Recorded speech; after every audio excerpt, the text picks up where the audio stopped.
Okay, so I might have found my new favourite keyboard, but hear me out, because unfortunately it's not perfect. It's stayed on my desk now as my main keyboard for a good amount of time, while I've been busy with other video projects, and it's seen its fair share of gaming, working inside of DaVinci Resolve, writing scripts and just general work-based tasks.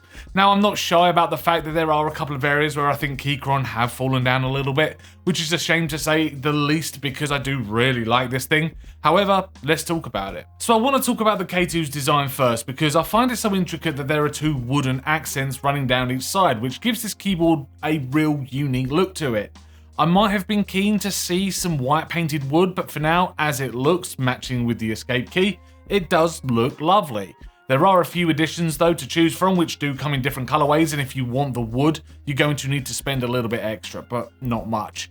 The standard edition on the Keychron website is all black with a green escape key. The special editions come in black and white and have the dark rosewood accent or light rosewood accent, depending on the main color. And the ISO edition is just a keyboard layout change, and you've also still got the wood effect on there as well. But by default, the ISO special edition keyboard, which I have on my desk here, comes with a Mac layout, and I spent some time changing the keycaps to suit a Windows setup. No big deal here, I don't think, as this keyboard does feel as if it's really geared towards office workers and typing experiences. Anyway, the font on the PBT double shot keys here is nice and clear, although there is no shine through from the north facing RGB, which is a little bit annoying. However, if you wanted that, you could change the keycaps, I suppose.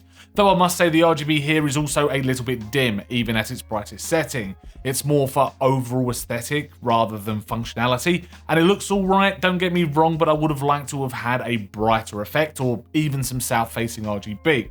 It's all sitting inside of an aluminium case too, which really rounds off how premium this keyboard actually feels, and I must also say that it is a bit weighty as well. There are some small rubber feet on the bottom to save it from scratching up your desk, but all in all, a nice looking keyboard. Down the left hand side you can find a USB Type-C input, which I've said in the past I'm not really a fan of, especially as my PC is on the right hand side of me at my desk. It's a wireless keyboard, so you don't really need to plug it in constantly, I suppose, and there are also toggle switches to toggle its 2.4 GHz Bluetooth and wired modes, and also to switch between Windows and Mac layouts. Now, I do sometimes find myself toggling the connection switch back and forth because at times this keyboard has taken absolutely forever to wake up from its sleep mode, and bashing keys doesn't seem to work all the time.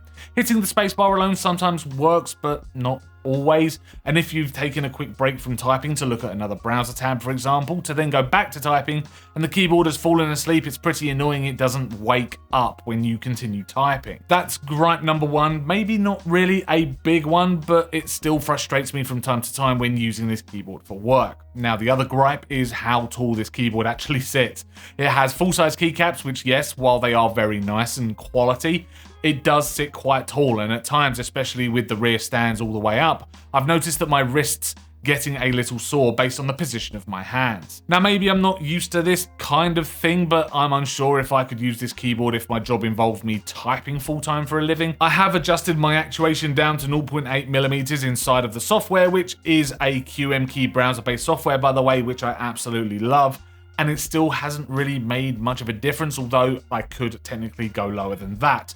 The switches are pre-lubed Keychron double rail magnetic switches and have a gram force of 40 and an end force of 60 grams, and I think this is why the typing began to get a little bit aggravating because this keyboard is not a light touch by any means. Actuations for each key can hit a minimum of 0.1mm, which will attract gamers, and they have an actuation range of 0.1 to 3.8mm. They feel good and are accurate, and I really am beginning to like a magnetic switch based on that custom actuation level that can be found here. But please note too that while this keyboard is hot swappable with its switches as well, it is only compatible with the double rail switches that Keychron sell. The keyboard overall has a decent thockiness to it thanks to the several dampening layers that come with it, including silicone pads, EPDM foam, EVA foam, and a bottom case PET film. And just quickly listen to this.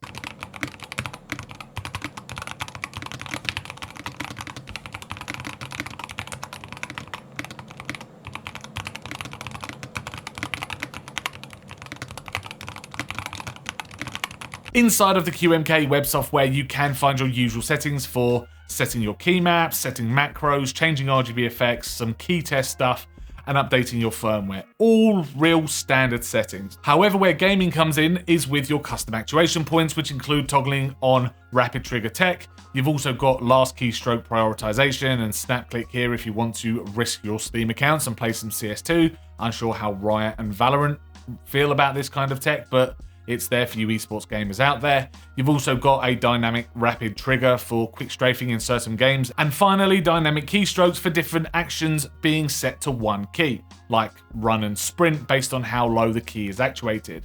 It's all very easy to set up and save and keep your settings on the fly, and the menus are nicely laid out too, and nothing is really that confusing, which is pretty nice. However, what I did find interesting though is the analog mode, which enables variable inputs, which means there is no single actuation point on any key. It'll be advantageous in a racing game, for example, like Forza, where you may not want to apply the entire throttle or brake, and the keyboard will recognize this input. Unfortunately, though, I didn't play any racing games with this keyboard. I only stuck to my old trusty FPS titles like Overwatch 2. But as I said before, while this keyboard does have gaming features, it feels like it's also so much more aimed at the office worker who likes a bit of gaming in the evenings. Though typing was uncomfortable for an extended period of time, gaming surprisingly wasn't bad at all.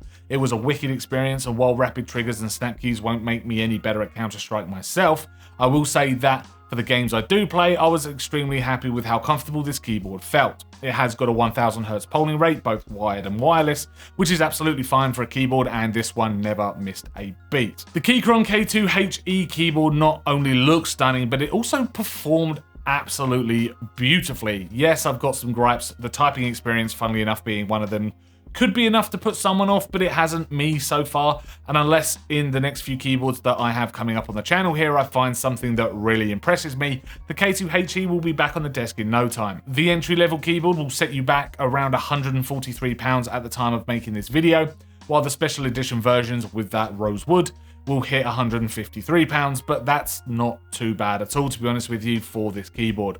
Go for the wood variant as well. You won't be disappointed. It looks wonderful. What a cracking keyboard.